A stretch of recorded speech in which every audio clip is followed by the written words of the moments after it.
नमस्कार दोस्तों, everything हमसिक YouTube channel पे मैं हमसिक आप सभी का स्वागत करता हूं। जैसा कि आप लोग जानते हैं, हमारे इस चैनल पे वीडियो आते हैं जो कि रिलेटेड होते हैं, सीईटी से रिलेटेड होते हैं और टीईटी से रिलेटेड होते हैं। साथ ही साथ मेरे चैनल पे आपको देखने को मिलते हैं वीडियो जो कि संबंधित होते हैं एग्जामिनेशन से, फॉर्म फिलिंग के एग्जामिनेशन फॉर्म फिलिंग से, और साथ ही साथ कई अन्य सारे टेक्निकल वीडियो भी देखने को मिलते हैं। और साथ ही साथ मैं एक नया सीरीज शुरू कर रहा हूँ जिसे मैं आपको देखने को मिल रहे होंगे हिस्ट्री, ज्योग्राफी यानी एनसीईआरटी बुक्स को लेकर के वीडियो मैं बनाना शुरू किया हूं। तो आपको ये निश्चित तौर पे पसंद आ रहे होंगे और ये वीडियो आपको मददगार होंगे किसी भी एग्जामिनेशन को क्रैक करने में, क्योंकि ये बेसिक होता है। एनसीईआरटी को ही बेसिक लेकर के चला जाता है और एनसीईआरटी को लेकर के ही किसी भी क्वेश्चन को एराइज किया जाता है एग्जामिनेशन में। किसी भी बड़े से बड़े एग्जामिनेशन, चाहे वो बीपीएससी हो, यूपीएससी हो, यूपीएससी हो, चाहे वो किसी भी राज्य के प्रशासनिक विभाग के जो एग्जामिनेशन है वो हो, तो उन सभी को आपको क्रैक करना है। तो ये सभी बुक को आपको पढ़ने होंगे, ये सभी बुक का थ्रोली अध्ययन करने होंगे। एक व्यूअर, हमारे एक सब्सक्राइबर बोल रहे थे कि आप पॉइंट बना के बताइए। मैं पॉइंट बना के भी बता सकता हूँ, क्योंकि आपके फायदे के लिए मैं थ्रोली अध्ययन करवा रहा हूँ, थ्रोली आपको बुक से ही बता रहा हूँ। पॉइंट में क्या होता है, तो एक स्पेसिफिक पॉइंट को लेकर के चलना होता है, जिससे कि आपको समझने में, याद रखने में अच्छे तरीके से नहीं हो पाएगा और जिससे कि आपको याद नहीं रख पाएंगे। इसके लिए मैं आपके लिए जो है पूरा थ्रोली अध्ययन करवा रहा हूँ, जिससे कि आपको कहानी के तौर पे मैं जब पूरे पुस्तक को पढ़ता हूँ तो आपको एक दिमाग में एक अच्छे तरीके से कैप्चर हो जाता है। सभी बातों को आप अच्छे तरीके से समझ पाते हो और किस तरीके से समझ पाते हो वो आप खुद भी अंदाजा लगा पाओगे। ये अच्छे तरीके से मैं बता रहा हूँ, देख सकते हैं आप। और साथ ही साथ ये बहुत ही कारगर होते हैं सीटीईटी के एग्जामिनेशन में, क्योंकि डायरेक्टली क्वेश्चन पूछे जाते हैं इसमें से। मैं आपको ये वीडियो समाप्त होने के बाद आपको कुछ ऐसे क्वेश्चन को मैं बताऊंगा, या मैं आपके पास क्वेश्चन बैंक होंगे, तो आप 2019 के जुलाई में जो सीटीईटी का एग्जामिनेशन हुआ था उसमें आप देखेंगे कि कई सारे ऐसे क्वेश्चन हैं जो कि सामाजिक विज्ञान के पहले क्वेश्चन हैं, देख सकते हैं, जो कि अक्षांश और देशांतर को लेकर पूछे गए हैं। तो देख सकते हैं उसका डायरेक्ट आपको एनसीईआरटी में, किताब में, जो सकते हैं एनसीईआरटी बुक में आपको डायरेक्ट वो क्वेश्चन आपको देखने को मिलेंगे। डायरेक्ट लाइन में लिखा हुआ है, डायरेक्ट वही लाइन उठा करके यहाँ पर क्वेश्चन में डाल दिया गया है, थोड़ा सा भी चेंज नहीं किया गया है। और निश्चित तौर पे अगर आप बुक पढ़े होंगे तो आपको निश्चित तौर पे पता होगा, और नहीं पढ़े होंगे तो मेरा वीडियो देखिए, उसमें आपको देखने को मिलेंगे। और साथ ही साथ आपका क्वेश्चन जो होगा वो क्वेश्चन हो गए ही आपके पास क्वेश्चन बैंक पे, अगर नहीं है तो आप कमेंट कीजिए, मैं आपको क्वेश्चन प्रोवाइड करा दूंगा अपने टेलीग्राम चैनल पे। और टेलीग्राम चैनल जो भी है मेरा संबंधित चैनल के नाम से ही से रिलेटेड है, और आइकन लगा हुआ है सेम टू सेम, मेरे चैनल का जो आइकन है वो सेम वही आइकन लगा हुआ है, वहाँ पर ज्वाइन कर लीजिए। अभी काफ़ी बेहद कम स्टूडेंट वहाँ ज्वाइन कर पाए हैं, तो जितने भी, मैं चाहता हूँ कि जितने भी हमारे सब्सक्राइबर है सभी उन टेलीग्राम चैनल को ज्वाइन कर ले, ताकि आपको ये सभी वीडियो मिल सके अच्छे तरीके से। सभी वीडियो का जो पीडीएफ है, जो भी मैं पीडीएफ शेयर करूं तो आपको अच्छे तरीके से मिल पाए, और वो इसलिए आप वहां पर ज्वाइन कर लीजिए टेलीग्राम। चलिए शुरू कर लेते हैं, बहुत सारे बात हो गए। तो यहाँ देखें तो अध्याय 2 से निकल के आ रहा था, ये हिस्ट्री है, क्लास 6 का इतिहास है, क्लास हिस्ट्री का, जो कि पहला चैप्टर मैंने बता दिया था। और ये निकल के आ रहा है हिस्ट्री 6ठे क्लास का। यहाँ देख सकते हैं इसका अध्याय का नाम देखें तो अध्याय का नाम यहाँ पर निकल के आता है आखेट। देख सकते हैं आखेट, खाद्य संग्रह से भोजन उत्पादन तक। आखेट यानी आखेट मतलब शिकार करना। अध्याय 2 है हिस्ट्री का, देख सकते हैं ये, देख सकते हैं आखेट यानी अध्याय 2 है खाद्य संग्रह। आखेट मतलब शिकार होता है, और खाद्य संग्रह, शिकार से हम किस तरीके से खाद्य संग्रह करते थे इसके बारे में। यहाँ पर एक बच्चे का फिगर लगाया गया है, देख सकते हैं आप। तो ये, इसका नाम तुषार है, तुषार की रेल यात्रा के बारे में इसको, इस कहानी के लेकर के इसमें जो है कि बताए गए हैं कि किस तरीके से कहाँ कहाँ घूमे और किस किस तरीके से इन्होंने जाना, और किस तरीके से ये भोजन के प्रकार को, यानी खाद्य के जो है, खाद्य के सामग्री को किस तरीके से प्राप्त करते हैं, कहाँ के लोग खाद्य संग्रह करते हैं, इसके बारे में जाना। तो यहाँ देखें तो इसकी पहले ये पढ़ लेते हैं थोड़ा सा। देखिए, तुषार अपने एक रिश्ते की शादी में नई दिल्ली से चेन्नई जा रहा था। रेल में उसे खिड़की वाली सीट मिल गई, जहाँ से वह बाहर नज़ारा देखने में मग्न हो गया। तेजी दौड़ रही गाड़ी। उसने देखा कि पेड़ पौधे, खेत खलिहान बड़ी तेजी से पीछे छूटते जा रहे थे। तभी उसके चाचा ने उसके कंधे पर हाथ रखते हुए कहा, पता है, लोगों ने मात्र 150 साल पहले की यात्रा शुरू की थी। मतलब लोगों की जो यात्रा है मात्र 150 साल पहले की यात्रा थी। बस तो इसके कुछ दशक बाद आई। तुषार सोचने लगा कि जब लोग ने पास आने जाने के लिए तेज रफ्तार वाली सवारियां नहीं थी, तो वे लोग किस तरीके से यात्रा करते थे। वे वे जो है, क्या वे अपनी सारी जिंदगी एक जगह से दूसरे जगह एक ही जगह बिता दिए थे। ऐसा नहीं बात है, ऐसा बात नहीं थी, ऐसी बात नहीं थी। इन्होंने पूछा कि इसके दिमाग में आया कि क्या पहले इस तरीके के गाड़ी नहीं थे, तो किस तरीके से लोग एक दूसरे से जगह जाते थे या फिर नहीं जाते थे। इनके मन में इस तरीके के क्वेश्चन आए, तो इन्होंने इस तरीके से उसको चाचा ने उसको समझाने की कोशिश की, यानी शिक्षक जान सकते हैं आप इस प्रकार से। तो इसको रिगार्डिंग करें यहाँ पर आरंभिक मानव जीवन को लेकर के, आरंभिक मानव जीवन किस प्रकार था। आरंभिक मानव यानी आखिर, देख सकते हैं आखिर वे इधर उधर घूमते थे। देख सकते हैं कि हम उन लोगों के बारे में जानते हैं जो उपमहाद्वीप के 20 लाख साल पहले रहा करते थे। आज हम उन्हें आखेटक खाद्य संग्राहक के नाम से जानते हैं। आज हम उन्हें आखेटक शिकारी, जिसको बोलते हैं आखेटक खाद्य संग्राहक के नाम से जानते हैं। अब भोजन का इंतजाम करने के विधि के आधार पर उन्हें इस नाम से पुकारा जाता था कि आमतौर पर खाने के लिए जंगली जानवर का शिकार करते थे और मछलियां और चिड़िया पकड़ते थे। फल मूल दाने और पत्ती जैसे इकट्ठा कर किया करते थे, जो कि इकट्ठा कर उसी को खाते थे। यहाँ देख सकते हैं आखेट संग्राहक, देख सकते हैं आखेट खाद्य संग्राहक समुदाय के लोग एक जगह से दूसरे जगह पर घूमते रहते थे। ऐसा कई कारण थे, ऐसा करने के लिए उन्हें कई कारण थे। पहला कारण यह था कि वे एक जगह से दूसरी जगह ज्यादा दिनों तक नहीं रहते थे। देख सकते हैं एक जगह से पर जो है कि वो ज्यादा दिनों तक नहीं रहते थे, तो आसपास के पौधे फलों जानवर खाकर समाप्त कर देते थे, जिससे कि भोजन की तलाश में उन्हें दूसरी जगह जाना पड़ता था। और दूसरा कारण ये होता था कि जानवर अपने शिकार के लिए या फिर हिरन और मवेशी अपना चारा ढूंढने के लिए एक जगह से दूसरे जगह चला जाता था। इसके लिए उन्हें जानवर का शिकार नहीं कर पाते थे और इसलिए उन्हें भी दूसरी जगह जाना पड़ता था।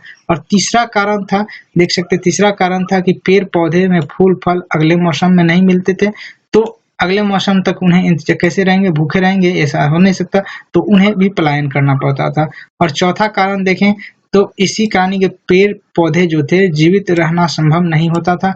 झीलों, झरने, नदियां भी मिलना चाहिए, यद्यपि उन्हें नदियों के पानी भी सूख जाता था, जिससे कि उन्हें भी वहां से पलायन करना पड़ता था। और बारिश के बाद फिर वह हिलने लगते थे, फिर वह उस जगह पर लौट कर आ जाते थे। ये भी कारण हो सकता है। उसके बाद था आरंभिक मानव के बारे में जानकारियां मिलती है। अब आरंभिक मानव के बारे में जानकारियां कैसे मिलती है, इसके बारे में देखें तो पुरातत्वविदों को कुछ वस्तुएं मिली, जिसके कारण उन्हें ये पता चलता है कि आखेटक खाद्य संग्रह ने किया करते थे। यहाँ देखें तो जिनका निर्माण और उपयोग आखेटक खाद्य संग्रह के लिए किया जाता था। यह संभव है कि लोगों ने अपने काम के लिए पत्थर, लकड़ियों और हड्डियों के औजार बनाया करते थे। इनमें से पत्थर के औजार भी बचे हैं।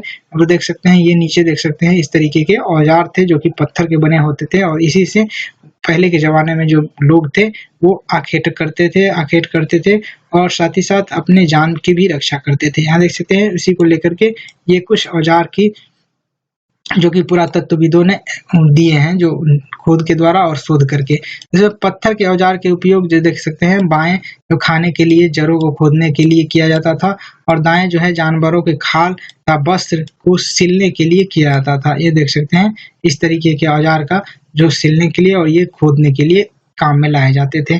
और देख सकते हैं यहाँ पर रहने की जगह निर्धारित करना, और रहने की जगह अब मानचित्र 2 में आप देख सकते हैं, ये मैप है भारत का, और देख सकते हैं यहाँ पर लाल त्रिकोण वाले स्थान पूरा स्थल है जहाँ पर आखेट खाद्य संग्रह होने के प्रमाण मिलते हैं। अलावा और भी कई स्थान आखेटक संग्रह होते हैं जिसमें मानचित्र में दर्शाए गए हैं। देख सकते हैं, यहाँ देख सकते हैं, यहाँ कुछ दिए गए हैं मार्क, यानी पूरा पाषाणिक पुरास्थल है, उसके बाद नवपाषाणिक पुरास्थल, महापाषाणिक पुरास्थल, उसके बाद आरंभिक गांव, आधुनिक गांव।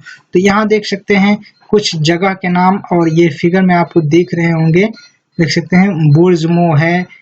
सबसे पहले तो देखें पूरा पाषाणिक पुरा स्थल कहाँ कहाँ है, तो पूरा पाषाणिक स्थल है, देख सकते हैं भीमा भीम बेटाका है। उसके बाद देख सकते हैं यहाँ पे है हुंसी है, यहाँ देख सकते हैं कुरनुल्थ है, कुरनुल्थ की गुफाएं हैं, देख सकते हैं ये सब थे। उसके बाद नव पाषाणिक पुरा स्थल देख सकते हैं, ये कई जगहों पे है, देख सकते हैं यहाँ पर महागढ़ है, कुलडिबिहा है, चिरांद है, और देख सकते हैं दलौजी होल्डिंग है, देख सकते हैं यहाँ पे बुर्जमो है, मोरगढ़ है, ये सभी आपको देखने को मिलेंगे। तो आप निश्चित तौर पे आप अपने से भी देख सकते हैं, यहाँ पे कुछ नया नहीं है। यहाँ देख सकते हैं कुछ भीमा बेटाका यानी आधुनिक मध्य प्रदेश, यानी आधुनिक मध्य प्रदेश में है भीमा, देख सकते हैं भीम बेटाका, ये जगह का नाम है, देख सकते हैं आप। और इस पुरा स्थल पर गुफाएं एवं कंदराएं मिली हैं, और लोग इन गुफाओं में इसलिए रहते थे क्योंकि उन्हें बारिश, धूप और हवाओं से राहत मिलती थी, और ये गुफाएं नर्मदा घाटी के पास थी। देख सकते हैं ये था नर्मदा घाटी के पास, कौन सी थी, तो ये आपको देखने को मिलेंगे कि ये था पुरा स्थल की कंदराएं एवं गुफाएं, पुरा स्थल पर गुफाएं एवं कंदराएं जो है मिलती है, इसमें जो है भीमा बेटका प्रदेश में है, देख सकते मध्य प्रदेश में है जो भीमा बेटका जगह का नाम है। चूंकि पत्थर के उपकरण बहुत महत्वपूर्ण थे, इसीलिए लोग इससे एक जगह से दूसरी जगह जहां अच्छे पत्थर मिल सके वहां रहते थे, और वहीं पर उन्हें तैयार किए जाते थे। जैसे शैल चित्रकला में इनमें यह पता चलता है कि किस तरीके से शैल चित्र में देख सकते हैं कि जिन गुफाओं में लोग रहते थे उनमें कुछ दीवारों पर चित्र मिली है, जिनमें कि कुछ सुंदर उदाहरण मध्य प्रदेश और दक्षिणी उत्तर प्रदेश की गुफाओं से मिले चित्र हैं, जिनमें जंगली जानवरों का बड़ी कुशलता से सजीव चित्रण किया गया, जंगली जानवरों के को चित्रण किया गया, यहाँ पर किस तरीके से ये मानव है और ये जंगली जानवर है उसको पकड़ने की कोशिश किया जाए, इस तरीके से चित्रण किया गया है। यहाँ देख सकते हैं कुछ पत्थर आपको देखने को मिलेंगे, तो ये देख सकते हैं उसी गुफाओं से रिलेटेड है। और साथ ही साथ यहाँ पर देखें तो यहाँ पर पुरा स्थल, अब पुरा स्थल उस स्थान को कहते हैं, पुरा स्थल किसको कहते हैं, तो यहाँ जाने कि पुरा स्थल उस स्थान को कहते हैं जहाँ औजार, बर्तन और इमारतों जैसी वस्तुएं के अवशेष मिलते हों। ऐसी वस्तुओं का निर्माण लोगों ने अपने कामों के लिए किया था और बाद में वे उन्हें वहीं छोड़ गए।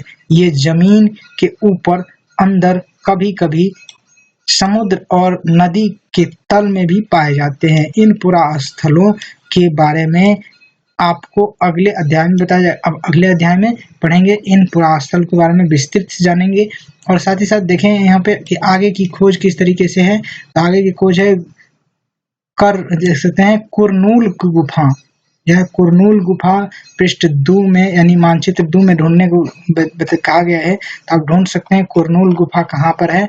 तो आपको थोड़ा सा दिखा देते हैं, यहाँ पर कुरनूल गुफाएं यहाँ देख सकते हैं, यहाँ है कुरनूल गुफाएं जो कि आंध्र प्रदेश और यहाँ पर कर्नाटक के समीप होंगे, उसी के आसपास होंगे, तो आप देख सकते हैं इसमें। और इससे रिगार्डिंग आगे निकल के जो आता है, यहाँ देखें तो आज हम इसकी जो है नाम और तिथियां के बारे में जानेंगे कि हम जिस काल के बारे में पढ़ रहे हैं, पुरातत्वविदों ने उसके बड़े बड़े नाम रखे हैं। आरंभिक काल को वे पाषाण देख सकते हैं, पूरा पाषाण काल कहते थे।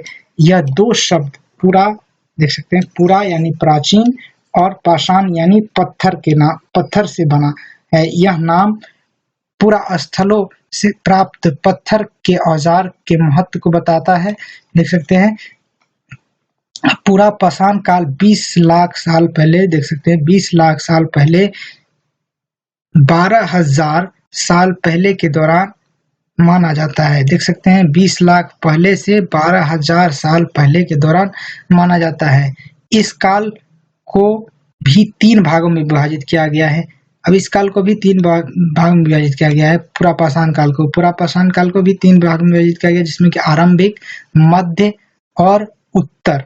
देख सकते हैं पूरा पाषाण युग मानव इतिहास के लगभग 99% कहानी इसी काल के दौरान घटी हुई है।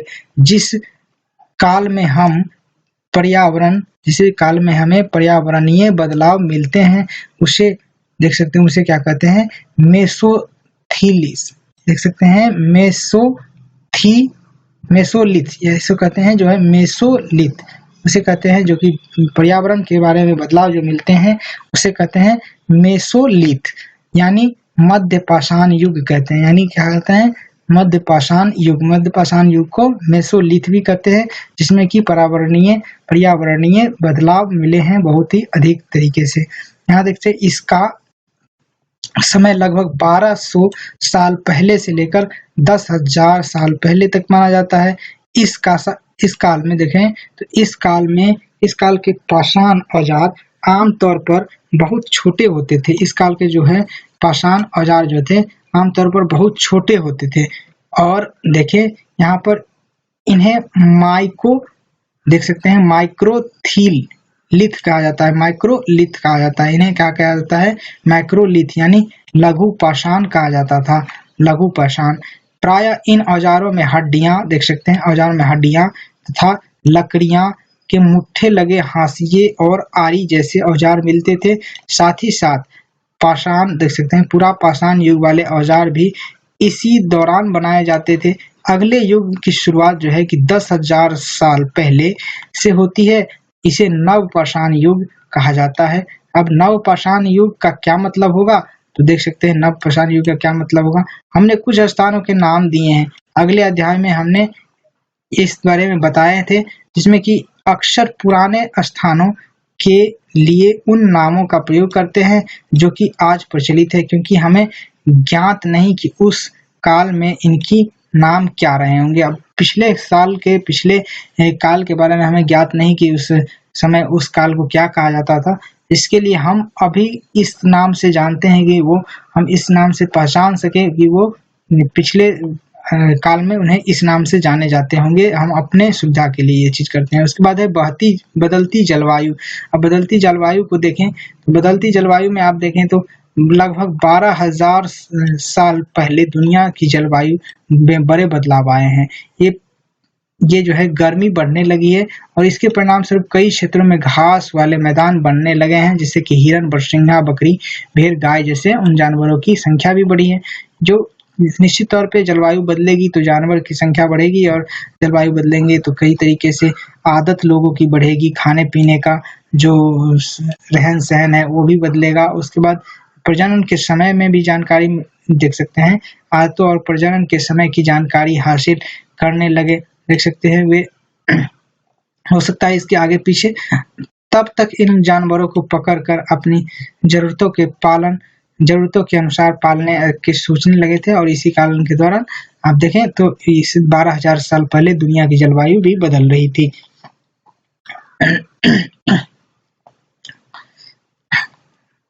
यहाँ देख सकते हैं खेती और पशुपालन की शुरुआत। अब खेती और पशुपालन की शुरुआत कब हुई।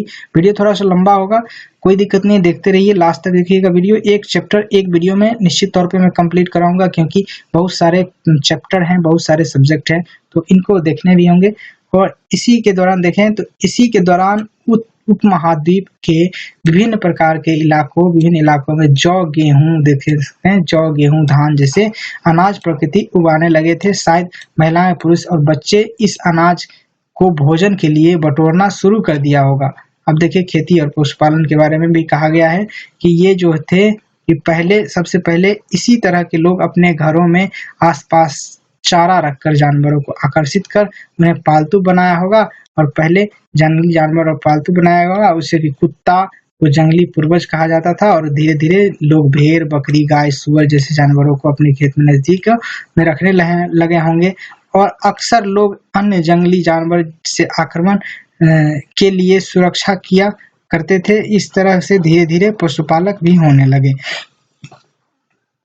अब देख सकते हैं आगे जो है बसने की प्रक्रिया उस समय में कैसे थे। लोग द्वारा पौधे उगाने और जानवरों की देखभाल करने बसने की प्रक्रिया को नाम दिया गया है। यहाँ पर अपनाए गए पौधे तथा जानवरों अक्सर जंगली पौधे तथा जानवरों से भिन्न होते थे। और इस वजह यह है कि बसने की प्रक्रिया की दिशा में अपनाए गए पौधे या जानवरों का लोग चयन करते थे। उदाहरण के लिए आप देख सकते हैं यहाँ पे तो यहाँ पर उदाहरण के तौर पर लोग उन्हीं पौधों तथा जानवरों का चयन करते थे जो जिन्हें बीमार होने की संभावना कम थी। यही नहीं बल्कि लोग उन्हीं पौधे को चुनते थे जिनमें बड़े दाने वाले अनाज पैदा होते थे। जैसे देख सकते हैं, साथ ही इनकी मजबूत डंठल अनाज के पक्के दाने से भरे हो, भार को भी संभाल सके। ऐसे पौधे बीज को संभाल कर रखा जाता था ताकि फिर उगाने के लिए उनके गुण सुरक्षित रह सके और उन्हीं जानवरों के आगे प्रजनन के लिए चुना जाता था। देख सकते हैं, उन्हीं जानवरों को आगे प्रजनन के लिए चुना जाता था जो आमतौर पर अहिंसक होते थे। इसलिए हम देखते थे कि पाले गए जानवर तथा कृषि के लिए अपनाए गए जानवर जंगली जानवर तथा पेड़ देख सकते हैं पौधे को धीरे धीरे भिन्न होते गए। देख सकते हैं तथा पौधे से धीरे धीरे भिन्न होते गए। मिसाल के तौर पर जंगली जानवरों की तुलना में पालतू जानवरों के सींग दांत छोटे छोटे होते थे, जैसे कि आप जान सकते हैं गाय और भैंस, ये सब थी चीज था। और देखिए बसने की पूरी प्रक्रिया धीरे धीरे चल रही थी। करीब 4 साल पूर्व पहले शुरू हो गई थी। कब? तो करीब 12,000 साल पूर्व पहले जो है कि रहने की प्रक्रिया और दुनी पर बसने की प्रक्रिया शुरू हो गई थी। वास्तव में आज हम जो भोजन करते हैं वो किसी बसने की प्रक्रिया की वजह से है। कृषि के लिए अपनाई गई सबसे प्राचीन फसलें में गेहूं, जौ आते हैं। सबसे प्राचीन फसल क्या है? तो गेहूं और जौ हैं, जो उसी तरह सबसे पहले पालतू गए जानवर में हैं। कुत्ते के बाद भेड़ बकरी आते हैं। सबसे पहले कुत्ते हैं, उसके बाद भेड़ बकरी आते हैं। ये भी क्वेश्चन इंपॉर्टेंट निकल के आता है। यहाँ देख सकते हैं एक नवीन जीवन शैली में किस तरीके से लोग अब रह रहे हैं। तो आप नवीन जीवन शैली के बारे में खुद ही जानते होंगे कि किस तरीके से लोग रह रहे हैं अभी। तो अब संकर नस्ल आ गए हैं, खरपतवार नाश करने वाले आ गए हैं, जानवर को संकर नस्ल आ गए हैं, जानवर के संकर नस्ल आ गए हैं। ये सब अब अभी के जो जीवन है उसको आप जानते ही होंगे। यहाँ देख सकते हैं जानवर चलते फिरते खाद्य भंडार किस तरीके से थे। अब जानवर बच्चे देते थे, उनकी संख्या बढ़ती गई, जानवरों की देखभाल के लिए उनकी संख्या बढ़ती गई और दूध की भी आवश्यकता होती गई। दूध की भी जो आवश्यकता होती गई, जिससे कि पशुपालन का भी जो है कि एक पशुपालन का जो ट्रेंड था वो बढ़ता गया और भंडारण इस तरीके से बढ़ता गया कि लोग अधिक संख्या में जानवरों को पालने लगे और साथ ही साथ कृषि के उत्पादों जैसे डेयरी वगैरह संस्था का भी स्थापना हो गया अभी के दौर में। और देखें तो आओ आरंभिक कृषि को और पशुपालकों के बारे में प्राप्त करते हैं किस तरीके से था। तो अब देखें तो वास्तविक कृषि और पशुपालक की बस्तियां थी जिसमें कि इसे जांचने के लिए वैज्ञानिक खुदाई मिले, जिसमें कि पौधे, हड्डियां, नमूने अध्ययन करते थे और इनमें से सबसे रोचक जले अनाज के दाने अवशेष हैं। ऐसा लगता है कि ये गलती से फिर जानबूझकर जलाए गए होंगे। जब वैज्ञानिक इन अनाजों के दाने की पहचान कर सकते हैं, इस तरह हमें पता चलता है कि उपमहाद्वीप के विभिन्न भागों में बहुत सारी फसल उगाई जाती थी होंगी। वैज्ञानिक विभिन्न जानवरों की हड्डियां देख सकते हैं, विभिन्न जानवरों की हड्डियां की भी पहचान कर सकते हैं। तो ये चीज था कि पहले के ज़माने में किस तरीके से रहन-सहन था और उसके बारे में आपको यहाँ पर जानने को मिलेंगे। उसके बाद अस्थायी जीवन की ओर किस तरीके से पुरातत्वविदों को कुछ पुरास्थलों पर झोपड़ियों, घरों के निशान मिले हैं, जिससे कि बुर्ज मोहम यानी वर्तमान कश्मीर में है ये बुर्ज होम जो है कश्मीर में है। लोग गड्ढे के नीचे घर बनाते थे और जिन्हें गर्तवास कहा जाता था। उनमें उतरने के लिए सीढ़ियां होती थी। इनसे जो है उन्हें ठंड के मौसम में सुरक्षा मिलती थी। और पुरातत्वविदों ने झोपड़ियों के अंदर और बाहर के स्थानों पर आग जलाने की जगह मिली है। ऐसे लगते हैं कि मौसम के अनुसार घर के अंदर या बाहर खाना पकाते होंगे। ये था। तो एक गर्तवास का चित्र बनाने के लिए बोला जा रहा है कि किस तरीके से गर्तवास बनाए जाते होंगे उस समय। और यहाँ देखें तो पूरा पाषाण उपकरण के भिन्न है इसलिए नवा पाषाण युग का माना जाता है। और इन्हें औजार इनमें वो औजार भी शामिल है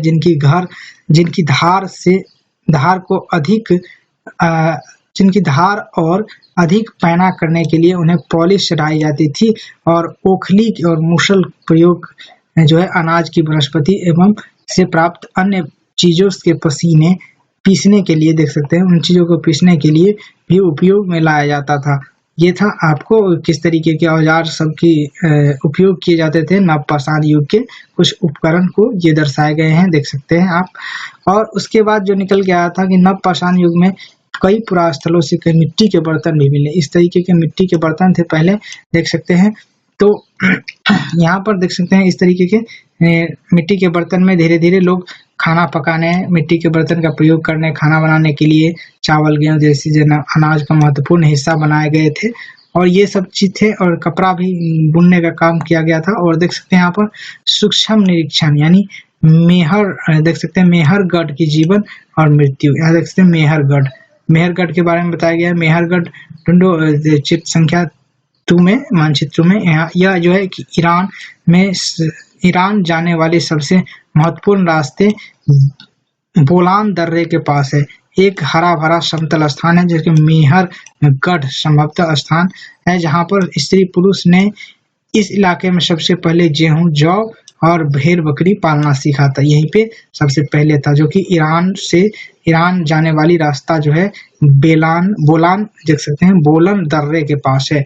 और यहीं पे हरा भरा इसको मेहरगढ़ में सबसे पहले था। और देख सकते हैं जो है कि यहाँ पर मेहरगढ़ में इसके अलावा चौकर तथा आयताकार घरों की अवशेष भी मिली है। जिसमें कहाँ पे मिली है तो चौकर आयताकार घरों की अवशेष कहाँ मिली है तो मेहरगढ़ में मिली है। और जिनमें संभवतः भंडारण के काम आते होंगे, जो कि मृत्यु के बाद मृतक के सगे संबंधी उसके प्रति सम्मान जताते थे। लोग की आस्था मृत्यु के बाद भी जीवन होती थी, इसलिए कब्रों में मृतकों के स्थान कुछ सामान भी रख दिए जाते थे। यानी मेहरगढ़ में इस तरीके की संस्कृति थी, इस तरीके के था वहाँ पे। यहाँ देख सकते हैं ऐसी कई कब्रें मिली हैं जब कब्र में एक मृतक के साथ एक बकरी को भी दफनाया गया था। देख सकते हैं एक कब्र में इंसान के साथ एक बकरी को भी दफनाया गया था। संभवतः इस परलोक में मृतक के खाने के लिए रखा होगा और इसको खाने के लिए दिया हुआ, देख सकते हैं। और अन्यत्र यहाँ पर देखिए तो फ्रांस की गुफाएं के बारे में बताई गई है। और अपने एटलस में फ्रांस को ढूंढने के लिए कहा गया है कि एक चित्र में जो फ्रांस की जो गुफा है उसके बारे में बताया गया है कि इस पुरास्थल की खोज लगभग 100 साल पहले 4 स्कूल छात्रों ने किए थे। इस तरह के चित्र लगभग 20,000 साल पहले से लेकर 10,000 साल पहले के बीच बनाए गए होंगे। और इनमें कई जानवरों के चित्र, इनमें जंगली घोड़े, गाय, भैंस, गेंडा, रेनडियर और बरसिंघा जैसे सुअर जैसे गहरे चमकीले चित्रित रंगों में किया गया है। इन देख सकते हैं इन रंगों को लौह अयस्क के चारकोल जैसे खनिज पदार्थों से बनाया जाता था। यह जो संभव है कि इन चित्रों को उत्सव के अवसर पर बनाया जाता था या फिर इन्हें शिकारियों द्वारा शिकार पर निकलने से पहले कुछ अनुष्ठान के लिए बनाया होगा। देख सकते हैं इस तरीके के चित्र आपको फ्रांस की गुफाओं में देखने को मिलते हैं। यहाँ देख सकते हैं कि एक नवपाषाणिक